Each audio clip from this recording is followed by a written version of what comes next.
नमस्कार, YouTube video channel पे आपका पुनः स्वागत है। आज के इस वीडियो में हम बिहारी के दोहों का अध्ययन करेंगे।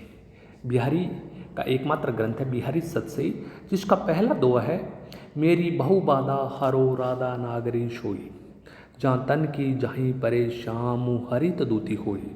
जिसका सामान्य अर्थ है, राधा जी मेरी सांसारिक कष्टों का निवारण करें, जिनके शरीर का प्रतिबिंब पड़ने से भगवान श्री कृष्ण के शरीर की आभा भी निष्प्रभ अर्थात हरिदूती हो जाती है। इस दोहे के जो शब्दार्थ है, बहु का अर्थ है संसार, नागरिक का अर्थ है चतुर और दूती का अर्थ है कांति या चमक। प्रसंग यह उद्धरण बिहारी सतसई से उद्धृत है। इसमें ग्रंथ की रचना में कवि ने मंगलाचरण के रूप में प्रार्थना करते हुए राधा के स्वरूप का वर्णन किया गया। कवि बिहारी राधा जी की प्रार्थना करते हुए कहते हैं कि हे चतुर राधा जी, मेरी सांसारिक कष्टों का निवारण करें, जिनके शरीर का प्रतिबिंब पड़ने से भगवान श्री कृष्ण की शरीर की आभा हरित हो जाती है। इस दोहे के माध्यम से बिहारी जी कहते हैं कि राधिका जी मेरी सांसारिक बाधाओं को हटाओ ताकि मैं अपने लक्ष्य को पा सकूं। वे राधा जी ऐसी हैं जिनकी शारीरिक परछाई पड़ने से ही श्री कृष्ण प्रसन्न हो उठते हैं। जब परछाई मात्र से सर्वसमर्थ भगवान प्रसन्न हो जाते हैं तो मेरी प्रार्थना से वे अवश्य कृपा करेगी, मेरा जीवन सफल हो जाएगा।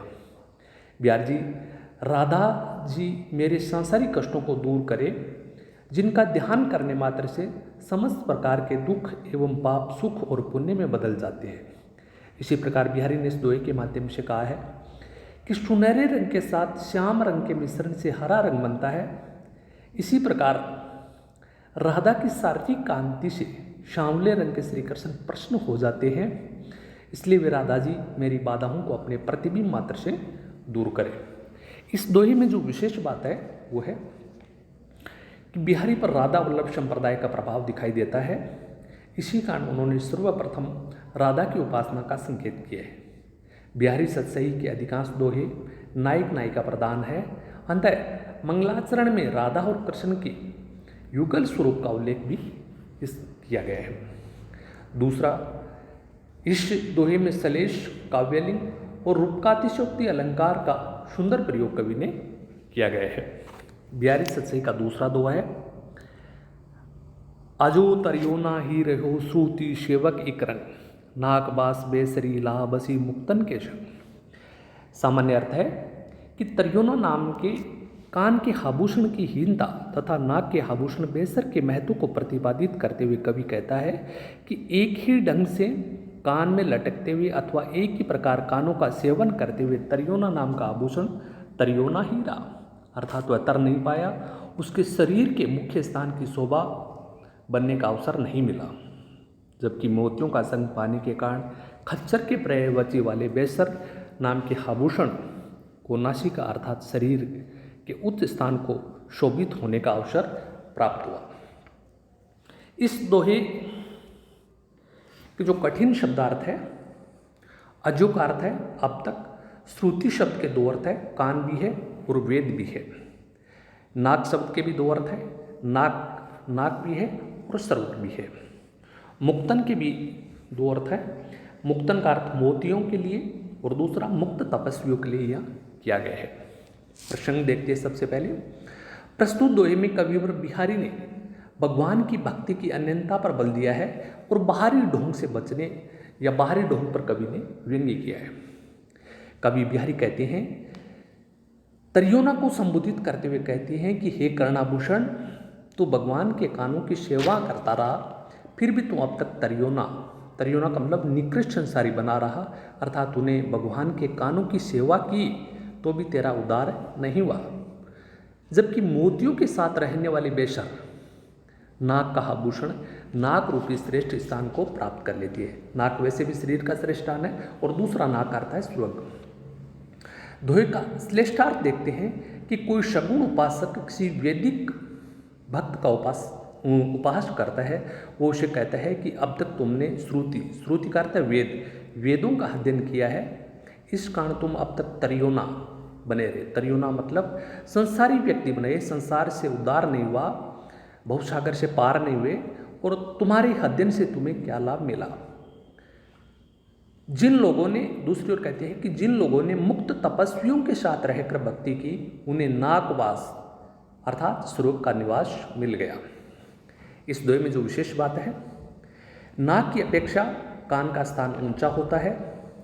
कान ज्ञान का प्रतीक है, परंतु कान का आभूषण साधारण मूल्य का होता है, जबकि नाक की बेसर अधिक मूल्य की होती है। कवि का आशय यह है कि जीवन भर वेदों का अध्ययन करते रहने पर भी, ज्ञानवान होने पर भी व्यक्ति का उद्धार नहीं हो पाता है। संसार से मुक्ति पाने वाले व्यक्ति को श्री कृष्ण की सगुण भक्ति करनी चाहिए। मुक्त भक्तों की संगति से ऐसी भक्ति हो सकती है, अर्थात बेसर जो बिना सिर पैर के साधारण मनुष्य भी उसकी संगति के फलस्वरूप स्वर्ग को प्राप्त कर लेते हैं। इस दोहे में श्लेष अलंकार है, अनुप्रास रूपक आदि अलंकार, अनुप्रास रूपक और व्यतिरेक आदि अलंकार भी है।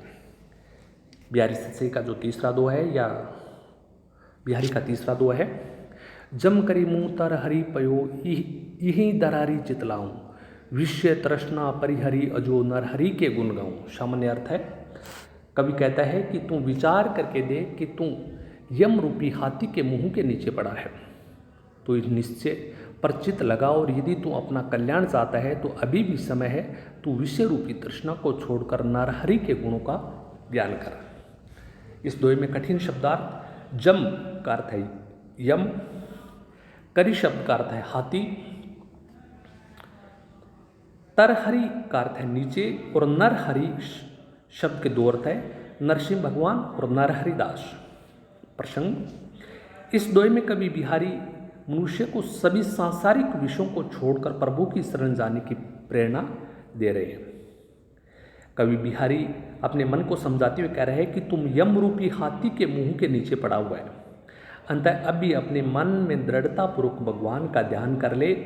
अब भी समय है कि तू सांसारिक विषय वासनाओं रूपी तृष्णाओं को छोड़कर उन नरसिंह भगवान अथवा गुरु नरहरि दास के गुणों का बखान कर उनकी शरण में स्थान पा ले। इस दोहे में विशेष कविवर बिहारी के दीक्षा गुरु का बाबा नरहरि दास दे। इसमें कवि ने श्लेष के द्वारा अपने गुरु तथा नरसिंह भगवान की महिमा का उल्लेख एक साथ किया है। दूसरा, हाथी को सिंह आसानी से मार देता है। इसमें यमराज को हाथी और नरसिंह भगवान को सिंह बताकर व्यंजना की गई है कि भगवान यमराज को भगाकर अपने भक्तों की रक्षा करते हैं। इस दोहे में यमक, रूपक, श्लेष, अनुप्रास अलंकार का सुंदर प्रयोग हुआ है। धन्यवाद।